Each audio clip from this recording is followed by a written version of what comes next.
नमस्कार दोस्तों, मैथ्स के एक टीचर ने मोनू से एक सवाल पूछा कि अगर तुम्हारे पिताजी 10,000 रुपए 2% की मासिक ब्याज से उधार लें तो 6 महीने के बाद चक्रवृद्धि ब्याज के अनुसार कितना पैसा चुकाएंगे। मोनू ने कहा, एक नया पैसा नहीं। टीचर गुस्से से मोनू से बोली, क्या तुम गणित नहीं जानते? मोनू शर्माते हुए बोला, जी मैं तो गणित जानता हूं, पर आप मेरे बाप को नहीं जानती। उसने जिसका लिया है आज तक वापस नहीं किया। साथियों, इस वीडियो की शुरुआत तो मजाक से कर रहा हूं, पर आज थोड़ा कड़वा बोलने वाला हूं। मेरी रिक्वेस्ट है कि आप इस वीडियो को आखिरी तक जरूर देखिए। दुनिया का सबसे बड़ा बोझ क्या है, किसी ने पूछा तो जवाब आया, कर्ज। क्योंकि कर्ज से बढ़कर दुनिया में कोई बोझ नहीं। चाणक्य कहा करते थे कि कर्ज शत्रु रोग को जितनी जल्दी हो सके समाप्त कर देना चाहिए। इसमें उन्होंने कर्ज को सबसे पहले रखा, क्योंकि कर्ज एक स्वतंत्र सुखी व्यक्ति को एक कड़वे इंसान में बदल देता है। कर्ज लाचार इंसान को गरीब और गरीब को बर्बाद कर देता है। कर्ज किसी भी अन्य जाल की तरह है, इसमें प्रवेश करना काफी आसान है, लेकिन इससे बाहर निकलना काफी कठिन। आइए आज के इस वीडियो में बात करते हैं कर्ज की, यानी कि लोन, जो खुद ही कह रहा है लो ना। लोन जो खुद ही कह रहा है लो ना। सोशल मीडिया के दिखावे के इस दौर में साथियों, कर्ज एक फैशन सा बनता जा रहा है और रही सही कसर इस क्रेडिट कार्ड ने पूरी कर दी। आज हर युवा की जेब में क्रेडिट कार्ड है। शॉपिंग आज जरूरत के हिसाब से नहीं, लग्जरी के हिसाब से होने लगी है। कहीं भी जाएं कुछ भी खरीद लेते हैं। क्रेडिट कार्ड है तो सही, मारो स्वैप, ईएमआई बनवा लेंगे, कोई टेंशन नहीं। पहले लोगों में सेविंग की आदत थी, लोन अब एक कल्चर बन गया है। हर बात के लिए लोन, चाहे फोन खरीदना हो, चाहे शादी का लहंगा। और डायलॉग देखो इनके, अरे भाई आज में जीना सीखो, कल किसने देखा है। जो लोग ऐसी बात करते हैं उनका कल बहुत भयानक होता है। कर्ज लेने की आदत के कारण स्थितियां बहुत खतरनाक होती जा रही हैं और इसमें सबसे ज्यादा पीड़ित आम आदमी है। Money and mental health policy institute की 2019 की रिपोर्ट देखिए। इंग्लैंड में हर साल 4,20,000 लोग कर्ज की वजह से सुसाइड के बारे में सोचते हैं। इनमें 1 लाख सुसाइड अटेम्प्ट भी करते हैं। हमारे देश की बात करें तो 2018 से 2020 तक 3 साल में 16,000 लोगों ने कर्ज या बैंकरप्सी की वजह से सुसाइड कमिट की, यानी ऑन एन एवरेज हर रोज करीब 15 लोग। ऐसी खबरें भी सुनने को मिलती हैं जहां व्यक्ति ने न केवल सुसाइड किया बल्कि उससे पहले अपनी पूरी फैमिली को मार डाला। ये देखिए, पिछले साल की इंदौर की खबर है। इंदौर में प्राइवेट टेलीकॉम कंपनी का एम्प्लॉय था, कर्ज के बोझ तले दब गया, अपनी पत्नी और 2 बच्चों को जहर देकर मार दिया, फिर खुद फांसी के फंदे पर लटक गया। देश की मशहूर कैफे कॉफी डे चेन के मालिक सिद्धार्थ ने कुछ साल पहले नदी में कूदकर आत्महत्या कर ली। उन्होंने अपनी कंपनी से 2700 करोड़ रुपए निकाले, जिसका इस्तेमाल उन्होंने शेयर्स खरीदने, लोन चुकाने और ब्याज चुकाने में किया। आत्महत्या से पहले उन्होंने एक खत लिखा जिसमें कर्जदाताओं की ओर से दबाव डालने का जिक्र था। साथियों, गरीब हो कि अमीर, हर आदमी आज इस जाल में फंसा हुआ सा दिखता है। दिखावा यहां आपकी जान का दुश्मन बनता जा रहा है। मैंने अभी तक बात की उनकी कर्ज के कारण जिनकी मौत हुई, लेकिन लाखों लोग ऐसे भी हैं जो जिंदा तो हैं लेकिन कर्जे के कारण रोज मर मर के जी रहे हैं और इतने ज्यादा डिप्रेशन में हैं कि हम सोच भी नहीं सकते। आप कैसे इस उधार के चक्रव्यूह में फंसते हैं, मैं आज आपको बताता हूं। शुरुआत कहां से होती है? होता यह है कि आप शॉपिंग मॉल में गए, आपके पास आएगा एक मासूम शक्ल का लड़का या लड़की। एक्सक्यूज मी सर, आपसे 2 मिनट बात कर सकते हैं? फिर वो आपको गिनवाएंगे क्रेडिट कार्ड के फायदे, reward points, free movie tickets, flight tickets पर डिस्काउंट, एयरपोर्ट में स्पेशल लाउंज एक्सेस, कहीं खाने जाओ तो रेस्टोरेंट में डिस्काउंट, और ये सब बिल्कुल मुफ्त मुफ्त मुफ्त। ले जाइए इस क्रेडिट कार्ड को, पैसा भी 50 दिन बाद देना है। आपको लगता है इसमें तो फायदा ही फायदा है और कबूतर दाना चुगने के लिए आ जाता है और कुछ ही दिनों में बहेलिए के जाल में फंस जाता है। अरे मेरे भाई, तुम्हें तुम्हारी जान पहचान के लोग उधार नहीं दे रहे, तुम्हारे पड़ोसी उधार नहीं दे रहे। कौन है ये लोग जो तुमको उधार दे रहे हैं और क्यों दे रहे हैं? थोड़ा दिमाग पर जोर डालो। रेस्टोरेंट में खाना खाया, बिल आया 1500, क्रेडिट कार्ड से पे किया और 1500 की उधार चढ़ा ली। दुकान के अंदर गए विंडो शॉपिंग के लिए, जूते पसंद आ गए और इंपल्सिवली आपने 6000 के जूते खरीद डाले। एक बार ऑनलाइन ईयरफोन्स का प्राइस चेक किया और उसके बाद आपको गूगल, फेसबुक, यूट्यूब हर जगह ईयरफोन की एडवर्टाइजमेंट देखने को मिली। 4-5 बार इग्नोर किया और फिर 8,000 के ईयरफोन खरीद लिए। क्रेडिट कार्ड को अलादीन के चिराग की तरह घिसते जा रहे हैं। फिर एक दिन किसी दोस्त के पास दिखा एक महंगा आईफोन 1 लाख रुपए का, उसने शो ऑफ किया। आप इंफिनिटी कॉम्प्लेक्स से भर गए। आपका फोन सही चल रहा है, मस्त चल रहा है, लेकिन अब आपको यह नया फोन खरीदना है। यह फोन आपकी आंखों में बस गया है, लेकिन ओह, सैलरी तो अभी आई नहीं। तो क्या हुआ? क्रेडिट कार्ड है तो सही। अरे हां, हमें कौन सा एक साथ पैसा भरना है, किश्तों में दे देंगे। 30,000 की नौकरी और 1 लाख का फोन, यह कौन सा जादू है, मेरी समझ से परे है। अरे भाई, कुछ तो शर्म करो। कर्ज पर कर्ज चढ़ाए जा रहे हो और लोन देने वाली कंपनी आपके कर्ज को भी एक गर्व के अवसर में बदल रही है। जितना आप क्रेडिट कार्ड से खर्च करते हो उतने आपको मिलते हैं रिवॉर्ड पॉइंट, जिनको रिडीम करने के लिए आपको फिर से खर्च करना पड़ता है। और कर्ज चढ़ाओ, हजारों की उधार अब लाखों में पहुंच गई, हिसाब किताब रहा नहीं। चलिए आपको बताते हैं क्रेडिट कार्ड की सच्चाई। पहले तो रहता है इंटरेस्ट फ्री पीरियड, नॉर्मली 20 से 50 दिन के बीच का होता है। बिल जनरेट होने की एक तारीख होती है, उसके बाद 15 से 20 दिन की एक विंडो होगी। अगर उस ड्यू डेट पर पूरी पेमेंट नहीं करी तो उसके बाद इंटरेस्ट रेट अप्लाई होते हैं। कितना? आपको बताया जाता है 2.5% से 4%। आपको लगता है अरे वाह, ये तो बहुत कम है, लेकिन रुकिए, ये मंथली रेट है हुजूर। जी हां, अगर इससे एनुअल रेट कैलकुलेट करें तो यह होगा 30% से 48% तक। 100 में कोई एक इंसान होता है जो क्रेडिट कार्ड की पेमेंट टाइम से कर देता है। वह पुरुष नहीं, महापुरुष है, मेरा उसको प्रणाम है। जादूगर है, बाजीगर है, वो सिकंदर है। लेकिन नॉर्मली ऐसा होता नहीं। लोग देते हैं मिनिमम अमाउंट, यानी क्रेडिट कार्ड एक्टिव रहे बस। इस तरह जिस पेमेंट को आपने टाल दिया वह डेब्ट ट्रैप की तरह एक फाउंडेशन बनाती है। आपको उसके ऊपर इंटरेस्ट देना पड़ता है और फिर उस इंटरेस्ट पर इंटरेस्ट, उसके ऊपर और इंटरेस्ट। स्कूल में आपने पढ़ा ही होगा कंपाउंडिंग इंटरेस्ट, यही चीज है। लेकिन स्कूल में जो क्वेश्चन होते थे वहां कंपाउंडिंग होती थी ईयरली बेसिस पर, लेकिन ज्यादातर credit card issuer daily basis पर कंपाउंडिंग करते हैं। जी हां, आपने सही सुना। आज आपके ऊपर जो इंटरेस्ट बना, कल इस इंटरेस्ट पर इंटरेस्ट चढ़ेगा। और लेट फीस जैसी पेनल्टीज को आप कैसे भूल सकते हैं? आप भूल जाते हैं, यही आपकी भूल है। और इसलिए अचानक स्टेटमेंट में दिखती है लेट फी। और कुछ कलाकार लोगों के पास तो 2 से 3-4 क्रेडिट कार्ड होते हैं। एक क्रेडिट कार्ड का बिल दूसरे से भर रहे हैं। बड़ा होशियार समझते हैं अपने आप को। जिस दिन ये चक्कर रुकेगा ना मेरे दोस्त, आपको चक्कर आ जाएंगे। आज का वीडियो देखने के बाद मान लेते हैं अकल की दाढ़ निकल आई और आप लोन फोरक्लोजर करवाने गए कि भाई मुझे अपना सारा लोन चुकता करना है, यानी मैं अपना सारा उधार चुकाना चाहता हूं। रुकिए, उस पर भी 5% अलग से देना होगा, फोरक्लोजर चार्जेस। कंफ्यूज हो गए ना? यही होता है।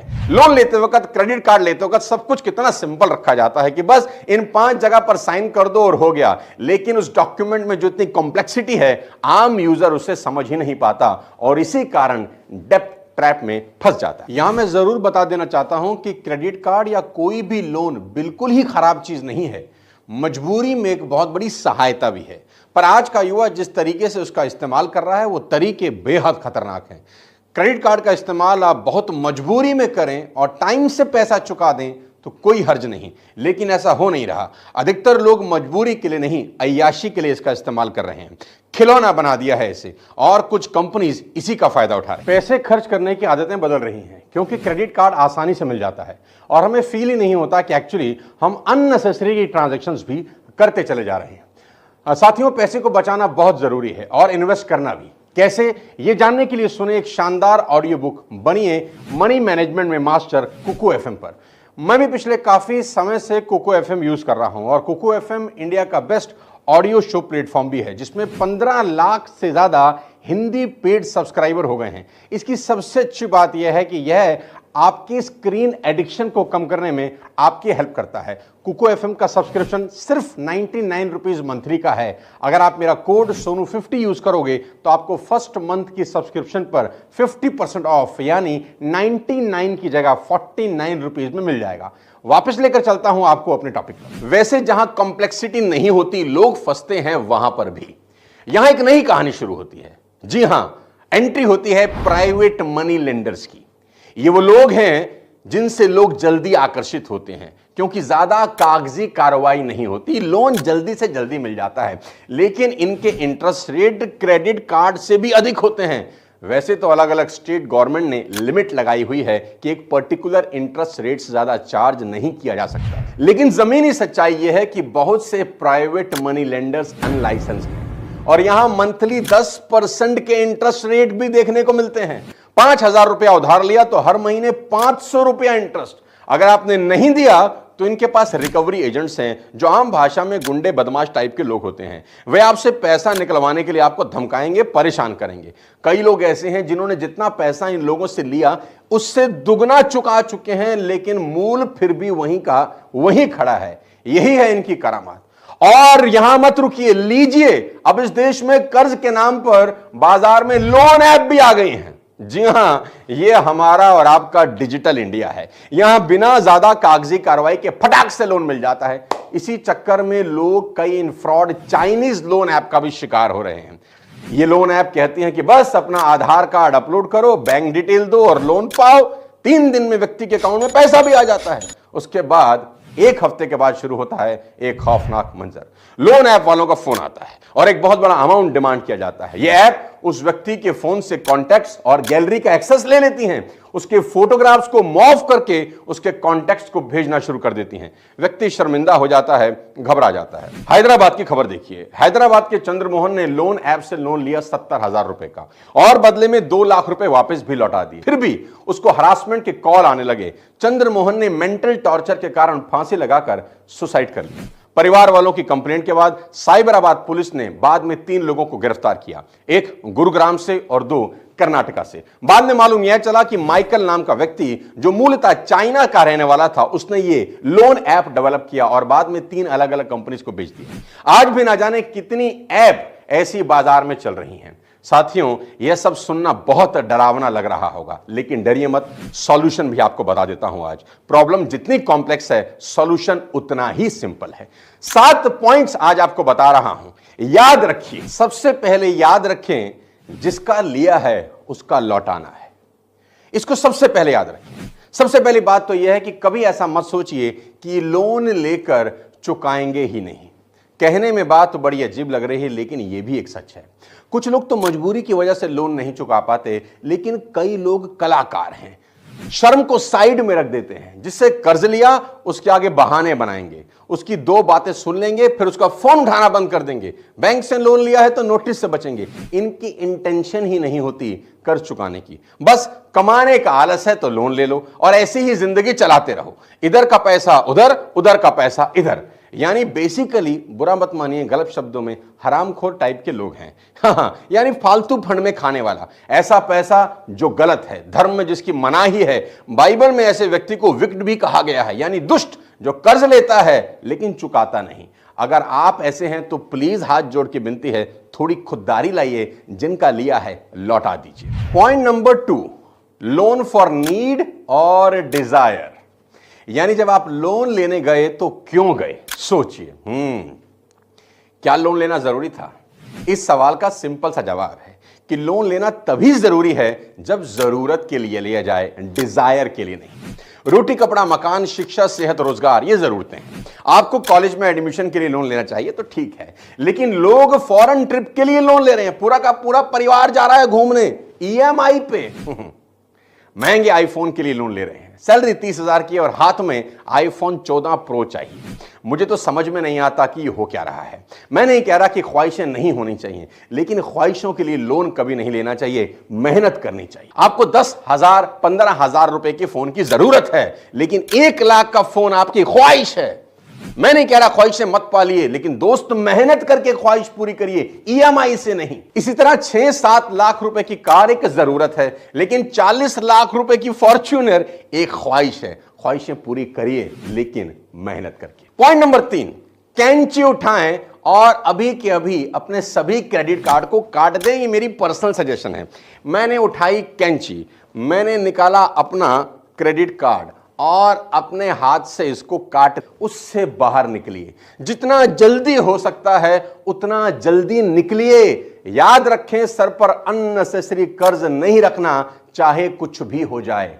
साथ ही साथ फर्जी लोन ऐप और अनलाइसेंस्ड प्राइवेट मनी लेंडर से कई कोस की दूरी बना लें। कुछ हो जाए, इनसे उधार नहीं लेना, मतलब नहीं लेना। और ये लोग अगर आपको परेशान कर रहे हैं तो सबसे पहले अपने घर में इसकी जानकारी दें। डरिए मत, क्योंकि ये लोग आपके डर का ही फायदा उठा रहे हैं। अपने घर वालों से कभी कुछ ना छुपाएं। गलती हो गई, एक्सेप्ट कर लीजिए। आपके घर वाले आपके सबसे बड़े वेल विशर हैं। और अगर जिनसे कर्ज लिया वो ज्यादा ही टॉर्चर करने लगे तो अपने पास के पुलिस स्टेशन में कंप्लेंट करें। जीवन से बढ़कर कुछ नहीं होता दोस्त। गलत फैसला कभी ना लें, क्योंकि लोग कभी कभी टॉर्चर सहकर सुसाइड तक कर लेते हैं। ऐसा कभी ना करें। अपने परिवार को बिठाकर बता दें सारी की सारी बात, टेंशन खत्म हो जाएगी। पॉइंट नंबर 4 आपको बता देता हूं। बैंक लोन लेते हुए यह देखिए कि लोन आपकी सैलरी का एक मेजर हिस्सा तो नहीं खा रहा। अगर आपकी कमाई का एक बहुत बड़ा भाग लोन की ईएमआई में जा रहा हो तो ऐसा लोन कभी न लें। और आपको कभी कोई हेल्थ इमरजेंसी हो जाए तो उसके लिए एक कंटीजेंसी फंड जरूर बनाएं। बच्चों की हायर एजुकेशन के लिए और अपनी रिटायरमेंट के लिए भी सेविंग करना बहुत ज्यादा जरूरी है। यह नहीं होना चाहिए कि हर महीने सैलरी आई, प्रॉफिट आया और खत्म हो गया। कई सालों के बाद भी कोई सेविंग नहीं। बचाने की आदत डालें, कर्ज की शायद जरूरत ही ना पड़े। सैलरी या प्रॉफिट जैसे ही हो उसका एक निश्चित परसेंटेज 10% और 15% तुरंत एक दूसरे अकाउंट में ट्रांसफर कर दें, जिसको कभी हाथ ना लगाएं। आप देखेंगे कुछ सालों के बाद आपके पास एक अच्छा खासा फंड होगा। पॉइंट नंबर 5, इंपल्सिव बाइंग से हमेशा बचें। कोई चीज दिख गई, पसंद आ गई तो यह नहीं झट से खरीद लिया। जब भी अचानक कुछ खरीदने का मन करे तो 1-2 दिन थम जाएं, रुक जाएं। क्या पता तब खरीदने का मन ही ना करे और आपको अच्छा लगे कि बेकार का खर्चा नहीं किया। खरीदने का निर्णय तुरंत कभी ना लें, और क्रेडिट कार्ड से तो बिल्कुल भी नहीं। पॉइंट नंबर 6, दोस्तों अगर कभी लोन लेना भी है तो अपने फाइनेंसेस का हमेशा सही से हिसाब किताब रखें। यहां बात आती है अच्छे कर्ज की। जी हां, कर्ज अच्छा भी होता है। कुछ कर्ज अच्छे भी होते हैं जो समस्या बढ़ाते नहीं बल्कि आपकी समस्या सुलझाते हैं। अच्छा कर्ज यानी वह कर्ज जो जरूरत के लिए है, लग्जरी के लिए नहीं। और वह भी तब जब आपके पास रीपेमेंट का प्रॉपर प्लान हो। एग्जाम्पल, आपने एक प्रॉपर्टी खरीदनी है, आपको एक असेट बनाना है जिसके लिए आपको चाहिए होम लोन, और आपको यकीन है कि जितना इंटरेस्ट मैं पे करूंगा प्रॉपर्टी का वैल्यू एप्रिसिएशन उससे कहीं ज्यादा होगा, तो जरूर लीजिए। अगर आपको अपना बिजनेस एक्सपेंड करना है और आपको यकीन है कि बिजनेस बढ़ने से मैं आराम से इंटरेस्ट और मूल पैसा चुका दूंगा, तो जरूर लीजिए। अगर अपने बच्चों की हायर एजुकेशन के लिए लोन लेना है, जरूर लीजिए। कुछ दाग अच्छे भी होते हैं। पॉइंट नंबर 7, सबसे आखिरी में, बहुत ध्यान से सुनिए। लोन आपको केवल फाइनेंशियली हर्ट नहीं करता बल्कि यह आपकी लाइफ पर एक बहुत मेजर इंपैक्ट डाल सकता है। आपकी मेंटल हेल्थ से लेकर आपकी लाइफ के डिसीजंस तक। कई लोग हैं जो जॉब के 6-7 साल में सेविंग करते हैं और फिर अपना पैशन परस्यू करने के लिए जॉब छोड़ देते हैं। लेकिन जो इंसान डेब्ट ट्रैप में फंसा हुआ है वह जॉब छोड़ ही नहीं सकता। कंपनी को भी पता है कि यही कहीं जाने वाला नहीं है, इसकी किस्तें बंधी हुई हैं। उसको खूब खूब खूब निचोड़ा जाता है, 15-16 घंटे काम कराया जाता है। इस चक्रव्यूह से आप निकल ही नहीं पा रहे और अचानक रिसेशन आया, जॉब छूट गई, सबसे बुरा हाल हुआ। यह लाखों लोगों की सच्ची कहानी है। साथियों, कोई और आपको कंट्रोल में रखे इससे बेहतर है कि आप खुद को कंट्रोल में रखें। फिजिकल डिसिप्लिन मेंटेन जरूर करें। बाकी प्रॉब्लम्स पर तो मैं आपको कह सकता हूं कि पॉजिटिव सोचो, अच्छा सोचो, लेकिन लोन, डेब्ट ट्रैप एक ऐसी